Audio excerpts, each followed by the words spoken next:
Okay. Take 2, Igneous Rock Lab. Very quickly, this is how you do this. These are the textures, these are the compositions. Compositions range from light to very dark green. Felsic being the lightest, intermediate somewhere in between, mafic being black, ultramafic trending even towards the greenish a little bit. The textures help you out a bunch. Phaneritic is visible crystals. Aphanitic means you can't see the crystals. Porphyritic means they've got both. You can see and some you can't see.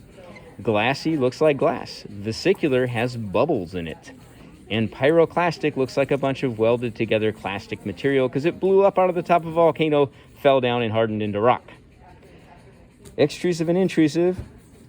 Intrusive cooled underground slowly, and that's going to be basically all the phaneritic ones, right? Extrusive is pretty much everything else. The porphyritics are kind of their own little bit of both, right? So know those for the quiz we're going to do. We're trying to find the rock names up here as we go. These are all the names. So starting back at number 1. Number 1 is most definitely glassy. It leaves you with just one choice. So that should be pretty easy there for that one. It is black, I recognize that, even though it's above the felsic to intermediate column. That's because it has compacted glass. It's very, if it was thin, you could see that it's pretty clear stuff. Okay, volcanic glass. Number 2. Number 2 is what the countertops are made up of. There we go, look at that. It is definitely phaneritic. You can see those crystals, big chunky whites. There's some blacks in there and then a bunch of pinks. That makes it quite felsic. So if it's felsic and phaneritic, you can easily put those two together and see that that's granite. How about that? Okay, number 3. Number 3 we were just talking about before my phone died last time. Number 3 is porphyritic. It's got both big crystals and little crystals. So the choices are rhyolite or andesite, and the differences are rhyolite's going to be very light colored, andesite's going to be a little bit darker.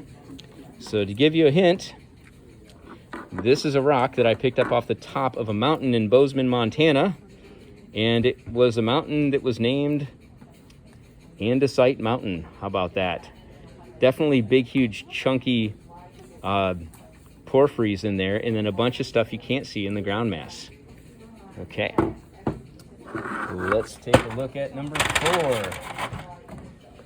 Number 4, if you look close, there are big crystals. They're all the same kind of ugly looking color. There's big crystals in there. You can see them. So this is getting a little bit darker here. Okay, so looking up here, they're phaneritic, and it's pretty dark stuff, which makes it mafic. You have a gabbro right here. This is a gabbro. All right, everybody get gabbro for number 4. Number 5 is quite pretty. Different varieties of it. It's got almost an even mix of black and white big crystals in it. Makes it phaneritic.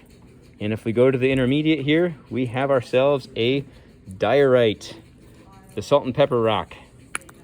Pretty cool stuff. Looks really pretty. Thank you. Number 6. Number 6, the quintessential McDonald's parking lot rock.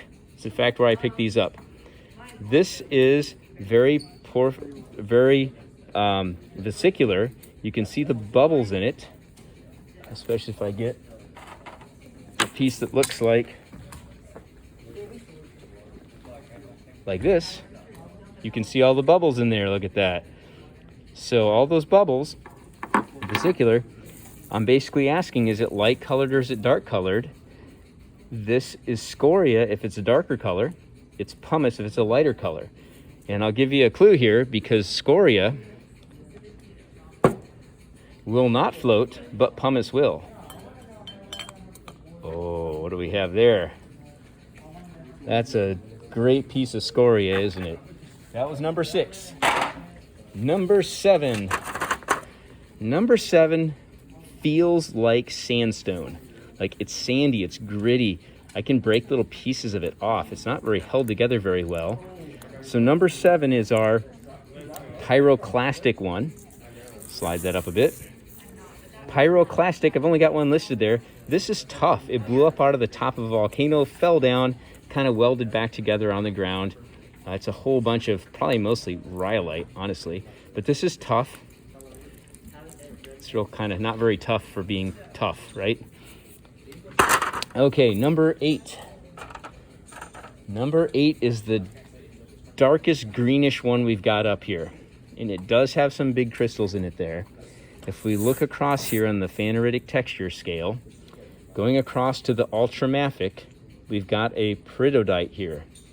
This stuff formed way down deep in the upper mantle. Like, this is some deep, deep rock right here. It's very uncommon at Earth's surface because it comes from such a deep depth. So that was number 8. That was an easy one to screw up. It was difficult. It's hard to tell that it's kind of got a greenish hint to it. When we compare it with another one up here, we'll be able to tell better. I'll leave it off to the side. Number 9. Some various colors here. Got some kind of a pinkish sort of color, a whitish sort of color. So this is another porphyritic one. It's got both.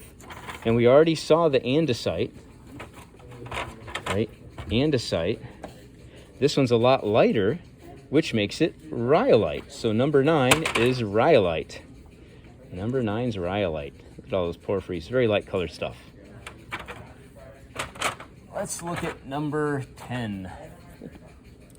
Number 10 is just a black rock. I mean, it is the most nondescript black rock you've ever seen. This is, it's aphanitic, so you can't see the crystals. It's very fine grained. This is essentially what Hawaii's made up of. This is basalt. Aphanitic, mafic rock, basalt. Aphanitic, mafic rock is basalt. Okay. And we can compare that to some of the peridotite, which is ultramafic. You can see that the ultramafic is actually a little bit greener. And when it's side by side, you can see it. And it has crystals. Okay. All right, the last one, number 11. Number 11 looks like this. Number 11 is also very vesicular. It's very bubbly. In fact, it's a volcanic glass. Super light stuff. It's so light that it floats in water. It's the only rock that floats in water. And I think that does it for our rocks. There we go. Go ahead and take the quiz. If you want to see them again, let me show you here. We'll do the whole walkthrough. 1, 2, 3, 4, 5, 6. Ooh. 7, 8, 9, 10, and 11. There we go.